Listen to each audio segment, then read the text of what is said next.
Morning, citizens.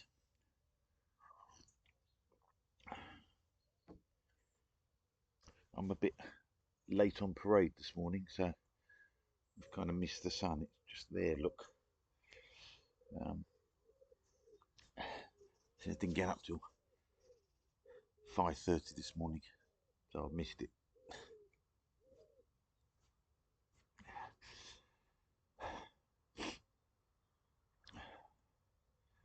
But things are rumbling on, aren't they? In good ways and bad. And it does seem to be as if we are. It does seem as if we're reaching a point. Um, I don't know what kind of point, but a point where perhaps,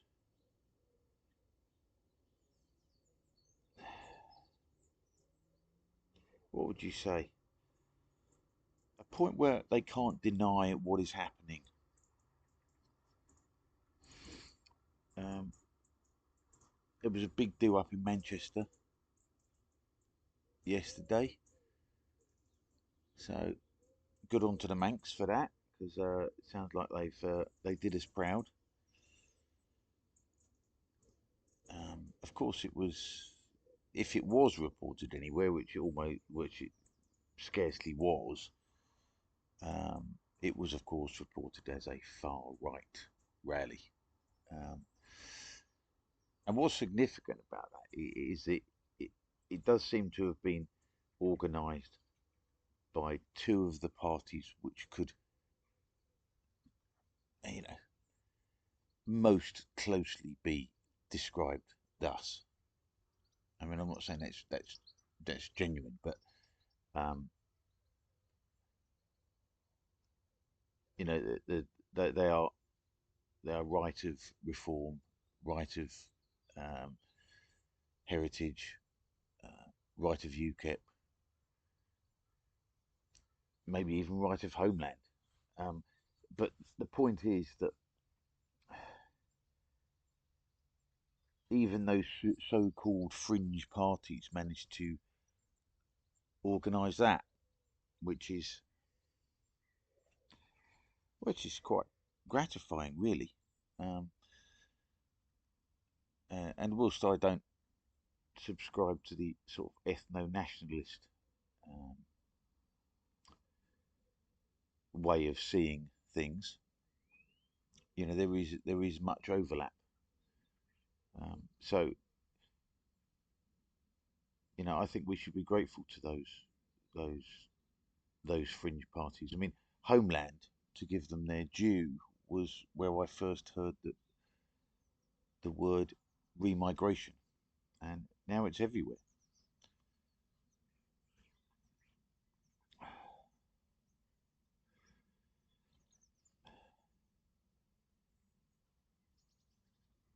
So they deny and they deny and they deny and they ignore it.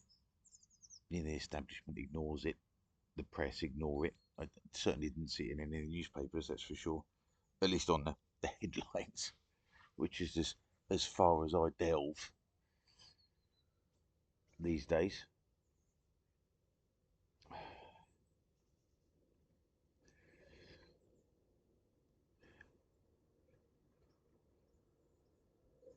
But it seems as if, what would you say? I hesitate to say it. I hesitate to say the waking up. You know, not even that. Maybe just a stirring. You know, just one eye just opening up just a little bit, just to see what's going on. Um,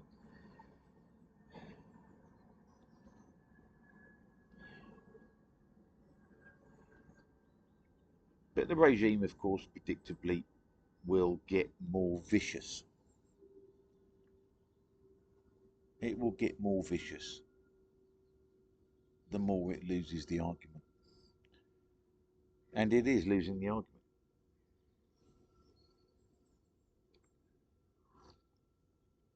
Undoubtedly.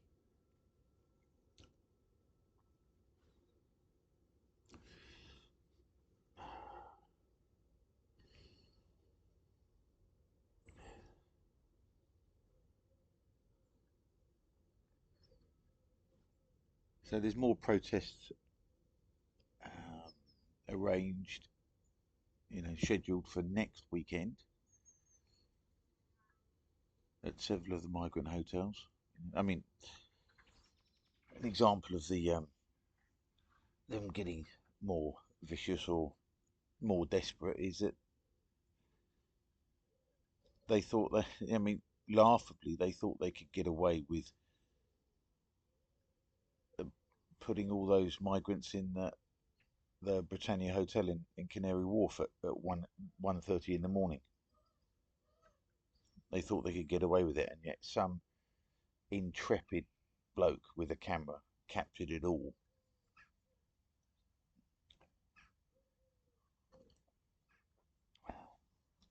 So we should be thankful to him as well. So,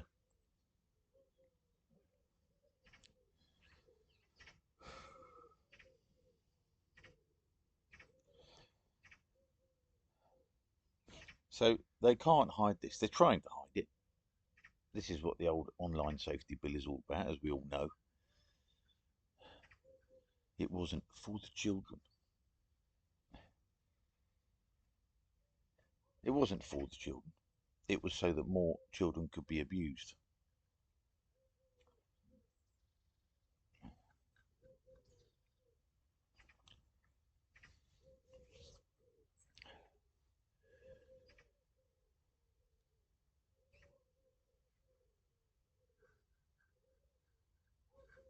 But we have to keep pushing, as I have been saying repeatedly. There's no one point at which we don't have to make any more effort. Constant, persistent, relentless pressure is what is going to break the regime, and it will break it.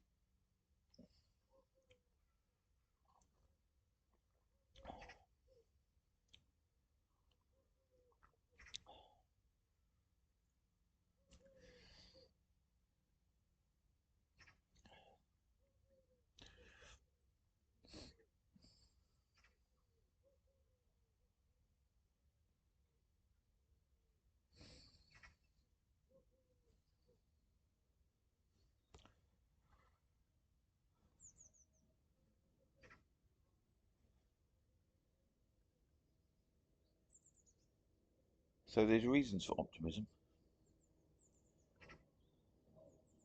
but at the same time, there's no excuses for complacency.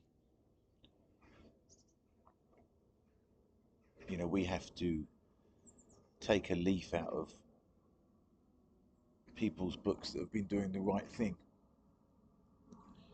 The guy who stayed up with his camera till 1 o'clock in the morning in Docklands to capture those images of the migrants getting off the boat, getting off the bus.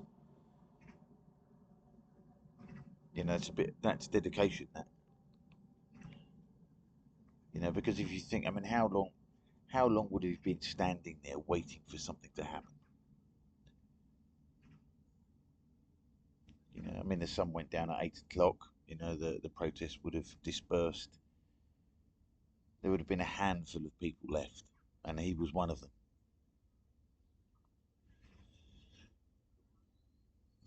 And so he confirmed what we all suspect, and we all know that. Oh, whoa! Excuse me.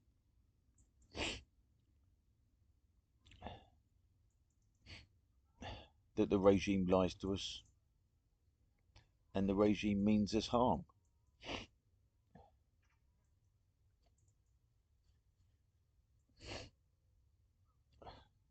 Oh, got another sneeze. Oh, oh. Ah, so I'm gonna have to leave that in. I can't edit any of my videos.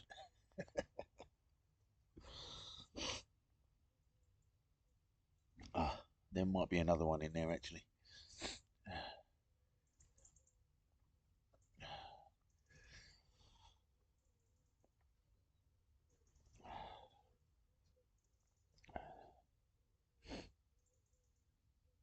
Apparently, there's a storm coming. A real storm. A weather storm coming tomorrow, Monday.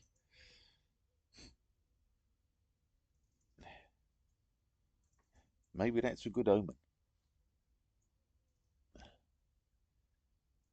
All of this stuff will be filtering through to the upper tiers of the establishment. I mean, it will be getting through now. They've been ignoring it for years, thinking it will go away. They thought they stamped on it last summer. It is not going away.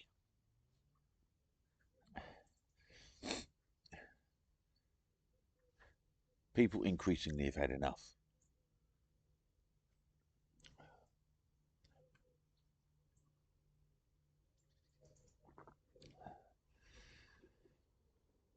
Even polite, tolerant, placid English people have had enough.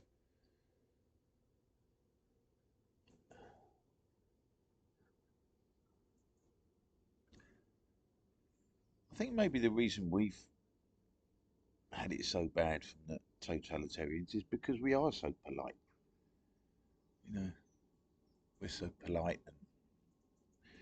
and we've been fed this ridiculous lie that to be British is to be tolerant.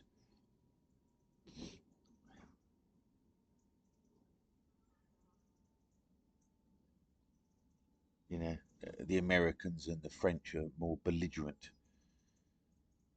You know, I mean, they've tried their shit on them as well, but I'm wondering if they thought we were a soft touch.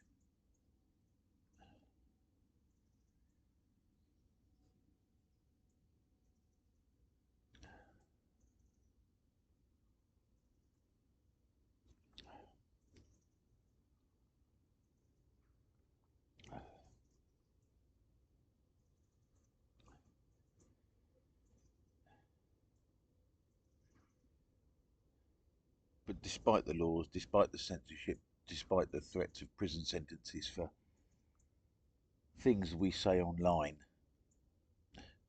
they're not putting a lid on this. And they are beginning to realise that.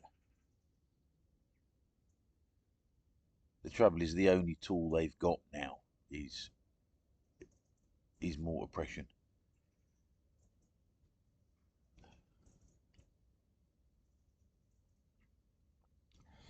But as I've said before, and will continue to say, there's only 140,000 police officers in the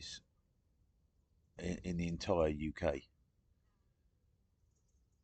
and you know you could probably guess that about 100,000 of them are these prancing pride fairies as well. Uh, Quite a lot of them are women as well, who, you know, I'm sure are some of them will be good people, but they're not capable of standing up to anything, as we saw in the Manchester airport um, debacle. So there's only 140,000 of them, and I mean, how many were at Epping? That's one hotel. 1,000, 2,000. You know, loads and loads of coppers drawn in from other forces, from Suffolk, from Norfolk, from Cambridgeshire, from Northampton, from Kent, maybe. That's all to quell protests in one place. There's 500 migrant hotels. You know, there's enough of that us to protest at every one, and there's not enough of them to do anything about it.